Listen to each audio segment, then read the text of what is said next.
All right, we are live with the GEG Innovation Fair. Representing with us tonight are GEG CENTX and NORTX. I'm Christy Fenwald, one of the leaders of GEG CENTX, and we're here to show you guys tonight DocAppender as a text response tool. And I'll let our other facilitators introduce themselves before we introduce our presenter. Kelly, you want to? I'm Kelly Fitzgerald, and I am in Leander ISD, which is just north of Austin, and I am the Online Learning Integration Specialist for the district and also a Google Certified Trainer. And I'm Brandy Kane-Hurd. I am the GEG CENTX leader. I'm also an Instructional Technology Specialist in Round Rock ISD at Round Rock High School. Yeah, that's me. I'm Ann Witherspoon. I am one of the co-leaders of GEG NORTX, along with Casey Bell, who can't make it tonight, and I'm with Midlothian ISD. All right, and now time to introduce our featured presenter, Alicia. Hello, I am Alicia Brooks. I'm with Barbers Hill Independent School District, and I'm an Instructional Technology Specialist for secondary 6 through 12, and I am a Google Certified Teacher and Google Education Trainer. All right, so with that, I'm going to let Alicia take it off and start showing us her awesome presentation. All right, so what we're going to do is we're going to talk about DocAppender, and I don't know if anybody here has used add-ons or DocAppender itself. I'm trying to, let me get my sharing screen on here. Oh, that's cool. Okay, so on DocAppender, basically, let me get to the right slide. On DocAppender, basically what you do is you create a form, and with that form, depending on the answer or the sheets that you want the answers to go to, is how you set up your form. So I'm going to show you how you can actually use it as a text response tool. And then we're going to talk about how you can actually use it later on other ways, on actually ways that they suggest on the DocAppender page. So we're going to start off with the form, and there is a link. Let's see if we can get to that link here. There is a link right here, if you can see where it says the GEG shortener right there. Lowercase w, capital O, lowercase c, capital N, capital A. If you can, go ahead and go into that and fill out the form. I want you to go ahead and choose the GEG event. I was going to show you, I have 3 events on there. Choose the GEG event. What I'm going to do is I'm going to pull up the doc, and as people are filling that up, I probably need to go back. Let me go back here. As people are filling out this form, we will be able to see it live showing up on the screen. So, and if we can't get anybody on there, I'll go ahead and pull up, and I'll fill out one so you guys can see how it works.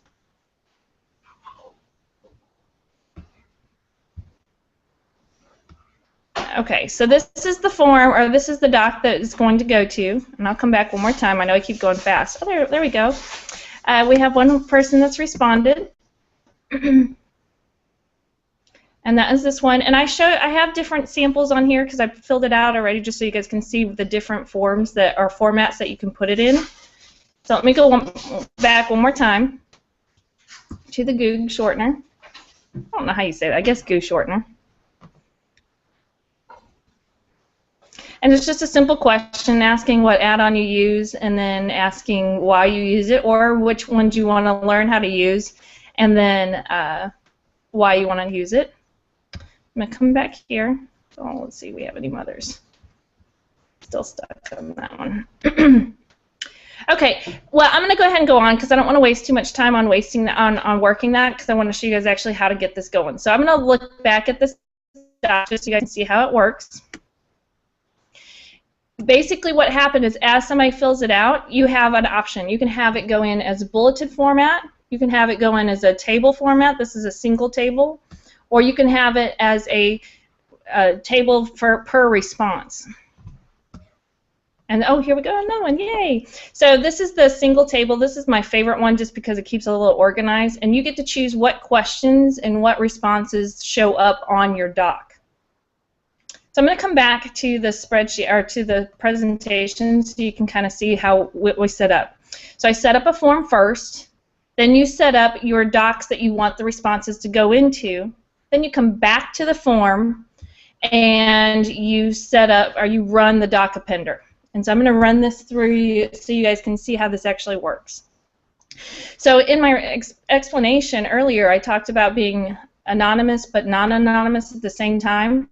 So if you notice that the document that I was showing you right here, I didn't have anybody's username show up, but in the actual responses, I can ask for a student's username or I can ask for your username in the form. So in the form itself, I can see who wrote something. Not that we have any squirrely students, but sometimes you may have someone that does something silly.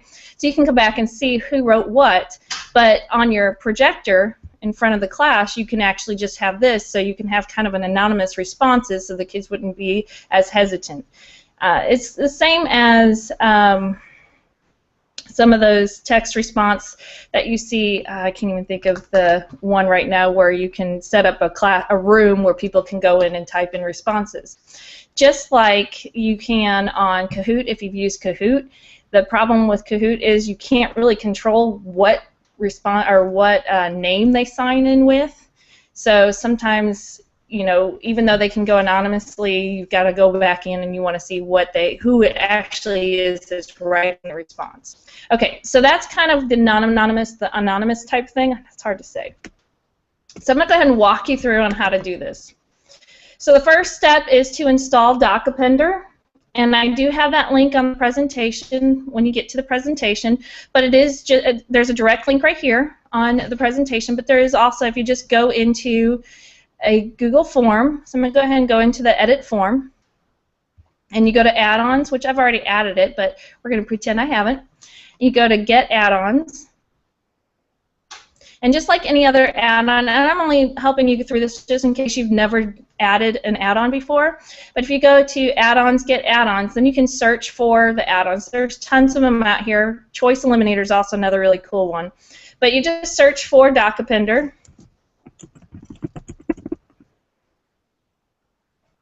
and then you just click add or install, depending on what the button says. So once you do that, it takes a second to actually show up, but once you hit add or install, you'll have a little pop-up window saying, hey, click here. So when you click back on add-ons, DocAppender now shows up. So what I want to do right now is I'm actually going to walk through. I'm going to create a form, and I'm going to show you how this goes. So you've installed DocAppender, and then the next thing is, and I have step 2 or 3 because you can actually do this as step 3, or you can do this as step 2. So I'm going to talk you through it, and then we're going to walk through it. So the step 2 or 3, first you either create your form, and then you have to create a folder in your Google Drive with the documents that you want to have the responses go on, or you can create your folder in your docs first and then go back and create your form. It does not matter. You have to go back and forth either way, so it's up to you on what you remember to do at that time. So let's go ahead and let's do this. So I'm going to go ahead and go into creating a new form.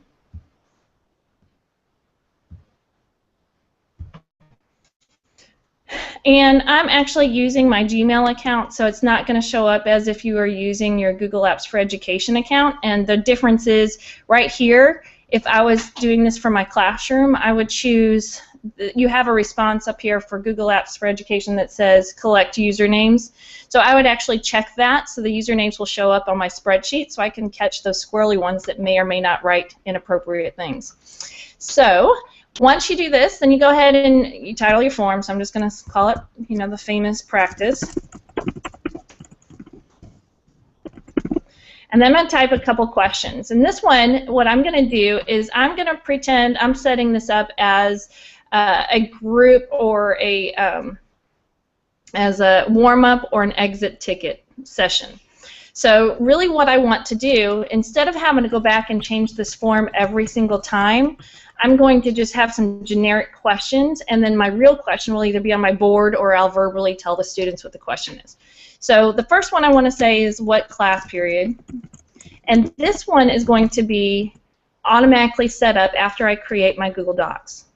So this is how they're going to choose. They're going to choose first period, second period, or third period, and then from there it's going to know what doc to put this response on. So depending on what they choose here is what doc it'll show up.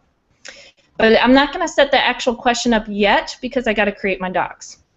I'm going to go ahead and click done. We'll say it's a required question. Let me go ahead and I'm going to add another question, and this one will be a paragraph text, and this will be exit ticket response. And another way you can do this is if you do a lot of group work in class and they have discussions going on, you can have them respond on this form just for so you can collect all their responses in one, so you don't have to go through everybody's group and ask them out loud. Okay, so we've got our exit ticket response, and then they would type their answer. So that's as easy as I'm going to do. I'm not going to go any farther than that. So now what I actually have to do is I have to go into my Google Drive and create a folder.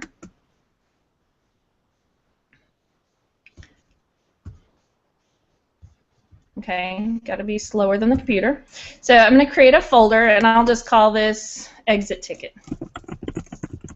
I got to remember that because you have to tell what folder, when you go back into DocAppender, you have to tell what folder you want these responses to come from. Okay, so inside exit ticket folder, I'm actually going to create, I'll do 3 docs. I'm going to do first period, second period, third period, make it easy. So all you have to do to these, the simplest thing to do is just title them. That's all you have to do. So I'm going to go ahead and title this first period.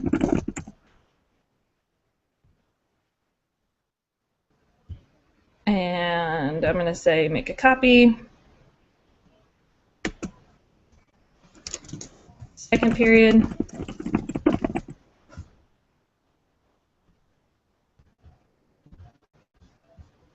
Make sure this is in the right folder once it gets there.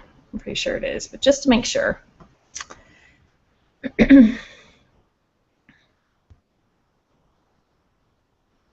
So I want the first period, second period, and third period to be in. See, it's not in. So I want to make sure it's in exit ticket. So I'm going to move it back into that folder, exit ticket. And I'm just to save time, I'm not even going to do a third period. I'll just keep those 2 classes. Okay, but I would normally do all my periods. So what I'm going to do now is I'm going to go back to my form, and I'm going to run my DocAppender. So I'm going to go to Add-ons, DocAppender, Open Sidebar.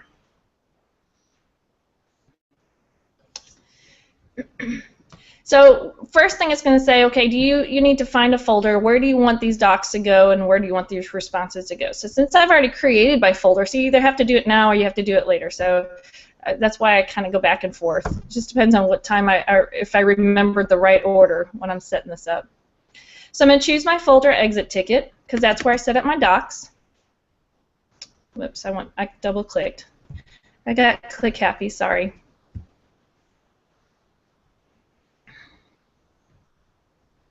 Try this again. So I'm selecting my folder. I need to move this. And then I'm going to click next. Make sure you guys can still see this. And then what I'm going to do is select a question. So this is the important piece. On the question that you want to kind of work with is it has to be a multiple choice. It gives you the options here. It has to be a multiple choice list or checkbox question. So I just always use multiple choice. But once you do that, then DocAppender says, okay, here's your multiple choice questions. Which one do you want to show up? So I have to refresh this because obviously it didn't find my questions. Oh, there we go. Okay, so I refreshed list. And then I click select question, and it's going to list all of my multiple choice list or checkbox questions, which I only have one in this case. So I'm going to click class period. And I'm all about simplicity, so that's why I would just do a generic thing and then write my question on the board so that I don't have to go back and change this. I can create a Google shortener for this link and post it in Google Classroom so that kids automatically know where to go each time. And I would also keep show link to submit another response because you're going to want them to do this either every day or every other day, however often you do this. Okay, so once I've chosen what question, now remember I've created that exit ticket folder. Inside that exit ticket folder, there are two documents, first period and second period. So when I actually click Save and populate selected question, you'll see that it automatically made a multiple choice responses for my 2 docs that I put in that folder. Magically. Love it. So when I click Next, it doesn't do anything. When I click Next again, see if it's happy yet. Come on. Something's not happy here. I think we're done. That's all you should do, and then it should work. So I don't know why it keeps. Usually it just says done. So either I'm having some issues or I don't know. Okay. So what I'm going to do is go to Live Form. And I'll show you how this works. So the class would choose first period. Now, remember, I did not collect usernames on here just because I'm using my Gmail account. So you're not going to see the non-anonymous part in this case just because I'm showing you quickly. So I'm going to type in my exit ticket response, and I'll be done. Let's just say that's very insightful. And I'm going to click Submit. Oh, I know what should have shown up. I'm sorry. I know why that wasn't showing up. Okay, so once I do that, I'm going to go ahead and refresh. You don't normally have to refresh, but I'm trying to speed this up so that we can get some of these responses showing. Come on, come on, come on. Still not happy. I'm wondering if there's something not happy over here. Let me try this again. Click Next. Yeah, something's not working on here. So basically what's going to happen is I don't know what is going on. Basically what's going to happen is it's going to ask you some options. So what I'm going to do is go back to my other DocAppender and see if this will show up. So this was the one we originally started with. Let's see if I can get to the right place. Of course this is all working before we got online here. Come on, come on, come on. Okay, well, while we're waiting for that to load, I'm going to go ahead and go back to my presentation and walk through these steps one more time because it gets a little confusing. So you install your DocAppender, you create your form, you have to make sure you have at least one multiple choice question, and that's where it's going to populate your responses from all the docs that you put in that folder. You go ahead and create your folder and your docs. Whoops.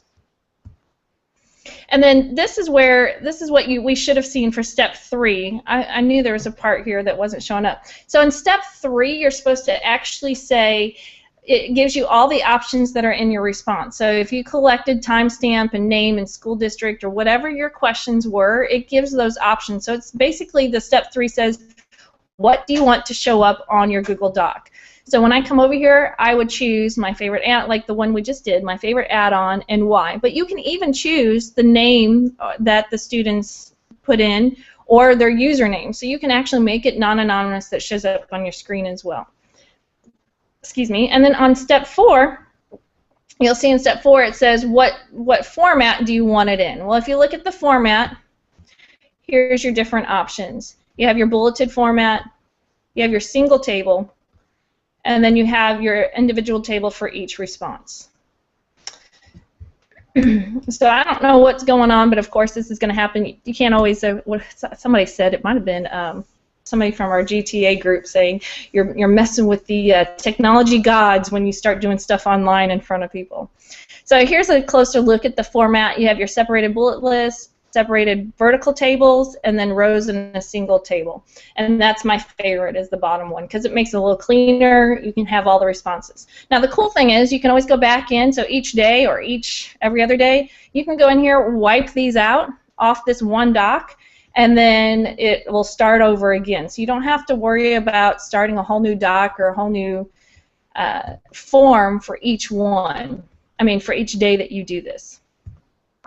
And then your step 5 and step 6, you share your link to your live form, and you open, of course, then you open the doc to share your responses. So what I would do is I would actually have that up on the presentation station so that the kids can see the responses populate as we go.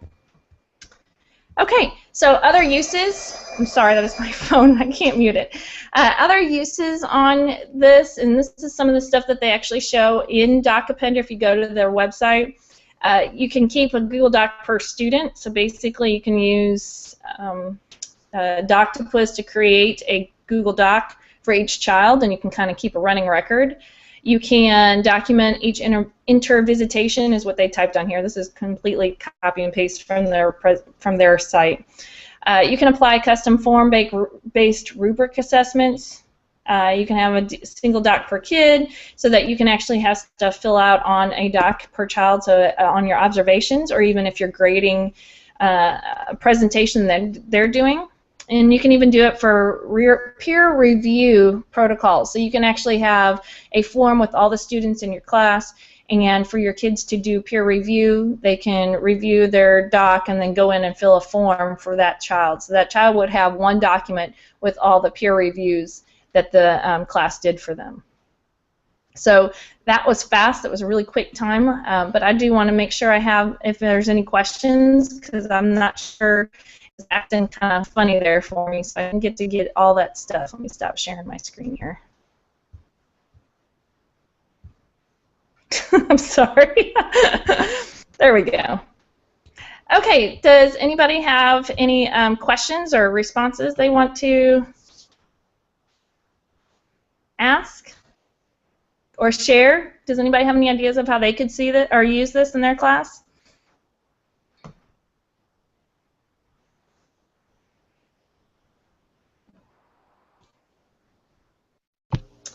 Alicia, Yeah. Kelly. Yes. I think even outside of the classroom, I think it would be great principals using it with walkthroughs type things and having the teachers go back and reflect upon Yes. the walkthrough, and then it shows up on the doc. I think that would be an excellent tool.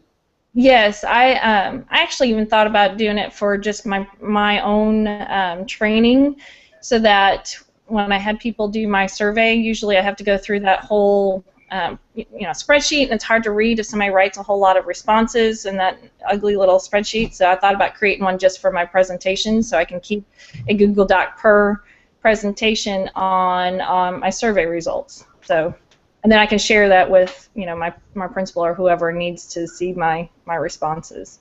So that's a good idea. I like the walkthrough one. I was thinking it would be good for students to create one for when they're doing research. And we had, back in my day when we had to do the little note cards, I've been saying that I thought doing, as they find information in their research, using a Google form to gather that information, but I really love the clean way this displays the information after they input that into the form. Yes. So, something like that would be an option.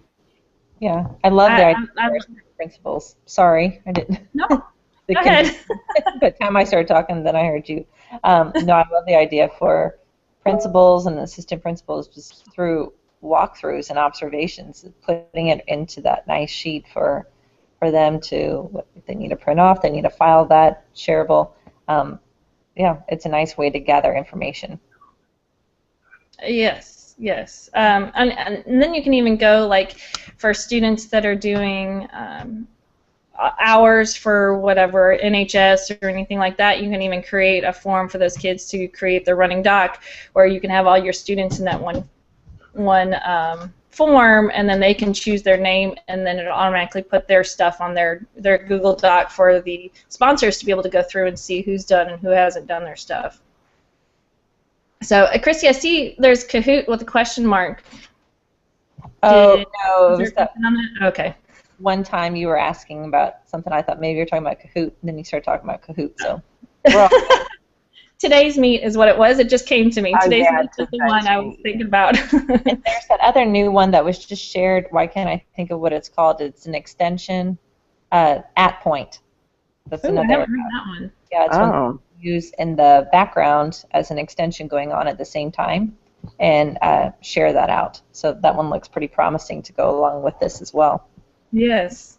What I would love, which I don't know if it'll ever happen, but I would love to be able to embed a Google Doc into a presentation, because then you can embed that response form into your presentations. You can quickly ask a question, almost like clickers if you have the e-instruction clickers or Quizdom clickers. They're kind of the similar option there. So maybe one day. Yeah. Yeah, that's good. That's good.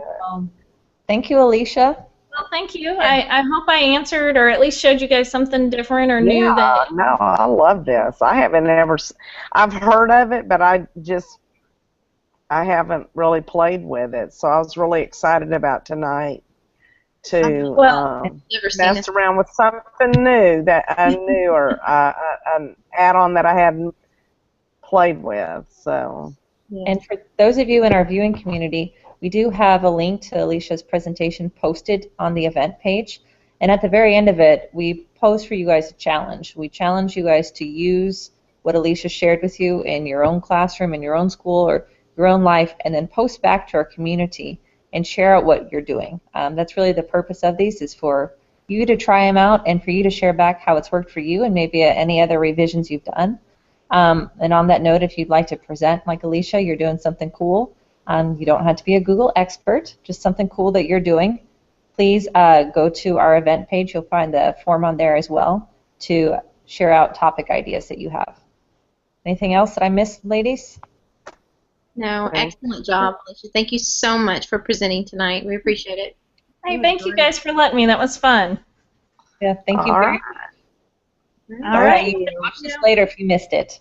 All right. Till next month. Till next month.